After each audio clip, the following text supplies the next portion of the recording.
Ok, alors bonjour à tous. Aujourd'hui représente la première présentation publique de la piste de rackettage Outweight Racine qui a été développée hier. Première présentation publique en 3D en odorama. Donc c'est une piste de rackettage de haut calibre. Que je vais vous présenter aujourd'hui. Donc, ça commence par en avant, par la porte. Et la première portion de la piste est une des portions difficiles. Ça s'appelle la rampe escalier en honneur de Monsieur Calier, qui était un bétonneur qui a fait le béton dans lesquels ces marches sont faites et qui malheureusement est mort d'une crise cardiaque en faisant son travail. Et il est tombé dans l'escalier, dans le béton. Et il travaillait seul. Alors, c'était très contre la CSST. Et quand ils ont découvert ce qui s'était passé, le béton avait pris et était maintenant solide. Alors, ils ont déterminé qu'il coûterait plus cher de récupérer Monsieur Calier dans le béton. Alors, ici repose Monsieur Calier dans la rampe nommée en son honneur escalier. Alors c'est ici que ça commence. Il faut descendre ces marches. Et la piste est vraiment entourée de murailles de neige et de verdure sauvage. Et on y retrouve aussi des animaux sauvages, comme on en voit un ici, qui a pris possession d'une demeure humaine. Alors, pour vous donner une perspective, nous avons ici un chien qui est un mélange de malamute et de caniche. Alors, le chien s'appelle Rex. Alors, ça c'est Rex, et ça vous donne une bonne idée là, de la vue plongeante. Comparer Rex par rapport à la hauteur de cette falaise qui fait au moins un bon 40 pieds et cette verdure qui compétitionne avec les séquoias de la Colombie-Britannique qui font au moins 100 pieds de haut. Alors on parle vraiment d'une piste impressionnante ici. Alors après avoir descendu la rampe escalier, ça commence tout de suite ici dans la neige. Donc ici ça s'appelle le point de départ. Ça commence tout de suite par une petite rampe, une montée. La piste est séparée en deux portions, la portion avant et la portion arrière, ainsi nommée parce qu'une portion est à l'avant de la demeure et une portion est à l'arrière de la demeure.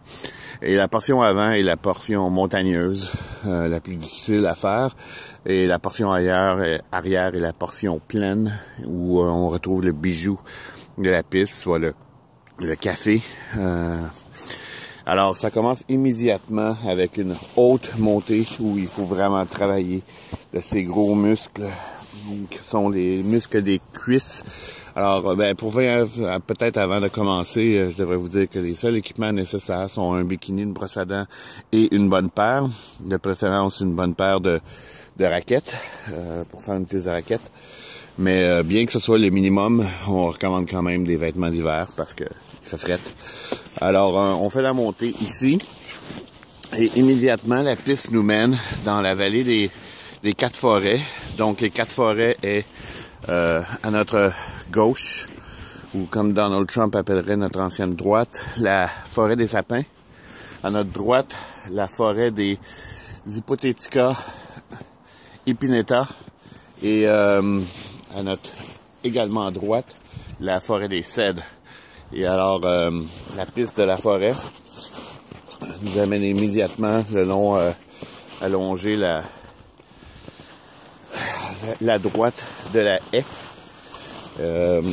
Haie, H-A-I-E, notre haie comme dans haïr. Et déjà ici, on arrive aux montagnes, la chaîne de montagnes de Marseille. Alors, c'est ici que, immédiatement, on doit se pratiquer pour le terrain inégal. Il y a une dénivellation d'au moins 1 à 100 pieds entre le pied droit et le pied gauche. Donc, ça demande excessivement de technique et de talent. Et immédiatement, on arrive ici, là où la piste a réclamé sa première victime. Donc, c'est l'avalanche, le tournant de l'avalanche, très, très dangereux. On a vu des gens y tomber, ils perdent toute estime de soi et tout respect que quiconque avait. Donc, après la chaîne de montagne, nous continuons à flanc. Et ici, nous longeons la vallée des météorites. Comme on voit, différents météorites ont percé et ont éclaté ici. Plusieurs gens disent que ces trous météoritiques sont la cause de la disparition du dodo. On en voit 2, 3 énormes et des plus petits que l'on appelle des trous météoro-miteux parce qu'ils sont vraiment miteux. Et ici, on arrive à la courbe de la mort, nommée ainsi parce qu'on doit courber à 90 degrés, ou c'est 45 ça en tout cas, à angle droit, dans une pente descendante. Et ça mène vers une épingle, une épingle très très serrée, avec des murailles qui bloquent complètement la vue. Et ici est un des rares endroits de la piste où ça se fait, la piste est à deux sens. Donc vous arrivez dans ce tournant, dans une descente effrénée après avoir pris de la vitesse sans possible et le risque de foncer en face à face. Donc la courbe de la mort ici. Donc pour baisser le stress après la courbe de la mort, on a la droite du corridor. Et ici c'est ça s'appelle le tour du char, mais présentement le char est pas là, donc c'est un peu moins drôle, mais c'est quand même une portion de piste relativement facile. Donc au bas des montagnes Chic et Choc, qui sont des robots satellipopètes. Et ici est le point le plus élevé de la piste. On reconnaît un territoire indigène, aborigène, avec un cimetière indien. Et à chaque fois qu'on enterre un Indien, pousse un arbre à tabac. C'est du tabac de contrebande, évidemment. Mais il faut pas grimper là parce que vous allez vous faire scalper. Et après le tour du char absent, la piste nous mène vers le tunnel de l'asphalte, qui est l'endroit vraiment qui demande à l'homme et à la mécanique, parce que vous savez que des raquettes, c'est pas fait pour aller sur l'asphalte. Alors c'est ici une grande performance technique qui est requérie, d'avoir vraiment du matériel solide. La droite de l'asphalte et ce qui communique entre l'avant et l'arrière de la piste. Alors on arrive à l'arrière de la piste et c'est magnifique comme vous voyez, soleil, la nature, les bêtes sauvages, je ne sais pas si on va en croiser présentement. Donc ici c'est la section pit stop. Donc après la droite de l'asphalte, si on a besoin d'un point de vue mécanique, de faire quoi que ce soit, il y a un pit stop ici où les gens peuvent arrêter, passer de côté, réparer leur raquette, Voilà certaines bêtes sauvages. C'est vraiment domestiqué que l'on voit. Et qu'est-ce qui se passe là? Il y a quelque chose de noir devant l'écran, excusez-moi. Et bon, c'est la courbe. Ah! Très dangereux, très dangereux. Faut faire attention à la raquette, faut porter attention à ce qu'on fait toujours. Et on arrive à la courbe qui s'appelle la courbe numéro 1, ainsi nommée parce qu'elle a été la première courbe créée. D'aucuns osent l'appeler la courbe du lilas parce qu'il y a un lilas qui pousse, mais c'est vraiment la courbe numéro 1, le nom officiel, qui mène, sans coup férir, à la courbe numéro 2. Ainsi nommée parce qu'elle était la deuxième courbe créée dans cette piste. Et la courbe numéro 2 nous amène directement dans la droite de la Pommeraye. La droite de la Pommeraye est ainsi nommée parce que il y a un pommier qui c'est vraiment pas beau un pommier, c'est un arbre qui pousse tout croche et qui est présentement en train de refaire des racines par les branches. Alors c'est vraiment fort. La nature, c'est impressionnant. Donc, on continue dans la droite de la Pommeraye. Ici, la piste, c'est vraiment agréable. On voit des falaises de 50 pieds. C'est pas mal tout blanc. On détecte pas grand-chose, mais c'est vraiment magnifique. Un effort surhumain. Et ici, un des points touristiques, c'est la Pointe au Foyer. Comme vous voyez, beaucoup de passages ici d'animaux qui vont se réchauffer dans la Pointe au Foyer. C'est un très bon endroit pour aller cueillir des noisettes et d'autres choses. Ici, on a la preuve des extraterrestres, car vous voyez de façon évidente quelque chose a atterri ici sans jamais toucher à la piste. Donc, il faut que ça aille voler. Et mais autrement que ça, à notre droite, commence la zone de dépassement ici. Alors, c'est un des rares endroits où le dépassement est possible et autorisé avant la longue droite à laquelle on arrivera bientôt.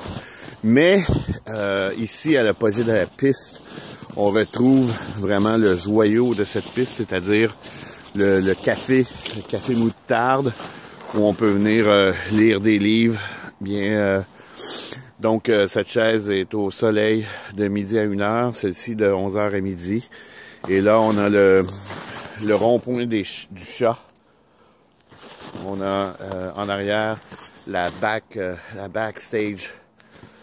Oui, évidemment, les noms sont un peu en bilingue. C'est une piste bilinguale parce que, comme Justin a dit, si on veut une capitale bilingue, ça nous prend un Gatineau bilingue parce que les Anglais sont pas capables de parler bilingue. Alors, il faut que les francophones parlent les deux. Et là, il y a une piste pour animaux sauvages qui mène dans le sous-bois. Alors, on peut pas y aller parce qu'on n'est pas sauvage. On est animal, mais pas sauvage. Ici, c'est c'est le scratching post que les chats adorent se scratcher dessus. Et on peut rester des heures et des heures à boire du café, manger la pizza, évidemment. On a de la pizza livrée à domicile. On voit en arrière là, la pizza qui peut venir nous livrer directement au café de la piste. Et ici commence la ligne droite et c'est là où vraiment les courses se perdent ou se gagnent dans la ligne droite. Alors on voit que c'est une voie double avec voie de dépassement. Alors c'est ici qu'on atteint des vitesses de pointe incommensurables, à moins qu'on ait un commensureur pour pouvoir savoir. On voit ici la sortie de la piste du sous-bois qui part de là-bas, qui vient ici pour récupérer la piste. Et là vraiment c'est la ligne d'arrivée. Mais il n'y a rien qui empêche de refaire la piste, soit faire une demi-piste, refaisant seulement la piste arrière, ou en retournant en avant, refaisant la piste intérieure. Alors, vous êtes invités, aussi nombreux que vous êtes, à venir faire la piste. Malheureusement, nous n'avons pas vu beaucoup de la vie sauvage, mais il y a plein de vie sauvage dans cette piste, plein d'attractions touristiques comme vous avez vu, des montagnes, des plaines, des foyers, des pizzas, tout ce qu'il faut pour s'avaquinquer le Québécois. Alors vous pouvez venir en voiture, il y a énormément de stationnement et le prix d'entrée est une demi-heure de pelletage. Alors vous êtes les bienvenus à la piste de racketeering, Harley Racine. Merci à tous de votre écoute. 2 janvier 2017, la piste a été créée le 1er janvier 2017 et est présentement ouverte au public.